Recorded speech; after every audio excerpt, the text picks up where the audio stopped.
Mesdames et Messieurs les ministres et les chefs des délégations, le Tchad se réjouit et félicite les organisateurs pour la tenue de cette réunion qui donne l'opportunité à notre pays de partager son expérience avec les autres pays membres de la région. La situation sanitaire au Tchad se caractérise par la persistance des maladies endémo-épidémiques dont le VIH-Sida, le paludisme, la tuberculose, les infections respiratoires aiguës, sans oublier les maladies diarrhéiques qui font partie des 5 principaux motifs de consultation au niveau des formations sanitaires de notre pays.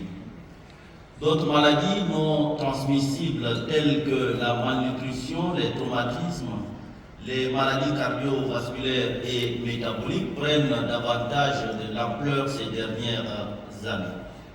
Pour faire face à toutes ces maladies, le pays s'est doté d'un plan national de développement sanitaire dans sa 4e édition couvrant la période 2022-2030 avec l'appui conséquent de l'Organisation mondiale de la santé à travers son bureau pays. En dépit de ce tableau relativement sombre, d'innombrables progrès ont été enregistrés grâce au soutien des différents partenaires que sont l'Alliance Gavi, le Fonds mondial, l'OMS, l'UNICEF, l'UNFPA ou encore la coopération suisse et la coopération française. Parmi ces résultats, nous pouvons retenir, surtout au titre de la composante VIH, la diminution de la séroprévalence qui est passée de 3,3 à 1,1% en 2021 grâce bien évidemment au soutien conséquent du Fonds mondial. Nous avons également remarqué une diminution de 45%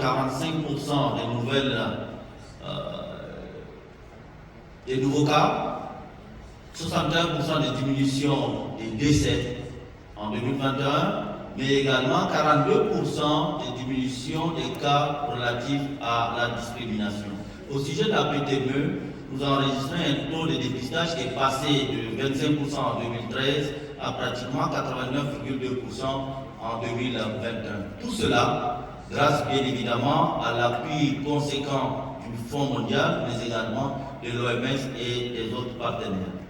Au sujet de la lutte contre la tuberculose, malheureusement à ce niveau, les performances ne sont pas aussi bonnes que pour le VIH. Toutefois, le taux de traitement terminé s'établit pratiquement à plus de 60% et depuis pratiquement une année, nous avons acquis ce financement du Fonds mondial, un véhicule qui nous permet d'aller cette fois-ci en stratégie avancée, surtout couvrir les populations qui pendant longtemps étaient exclues. Il s'agit essentiellement des populations des zones insulaires, des populations carcérales qui n'avaient pas la possibilité effectivement d'accéder aux formations sanitaires, sans oublier également les populations réfugiées à l'est de notre pays. Pour le paludisme, nous enregistrons également des résultats très intéressants. C'est surtout le passage du taux d'utilisation des moustiquaires imprégnés de 7% en 2009 à plus de 50% en 2020.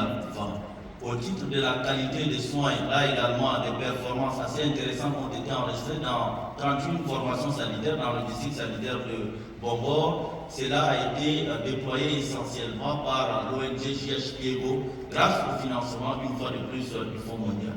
Donc tous ces résultats montrent à suffisance que des progrès ont été réalisés grâce à ces partenaires que je viens de citer, que je salue au passage, mais également à la meilleure coordination des interventions par le ministère de la Santé publique qui œuvre dans ce sens pour que les partenaires puissent s'inscrire dans une dynamique de complémentarité et non de compétition.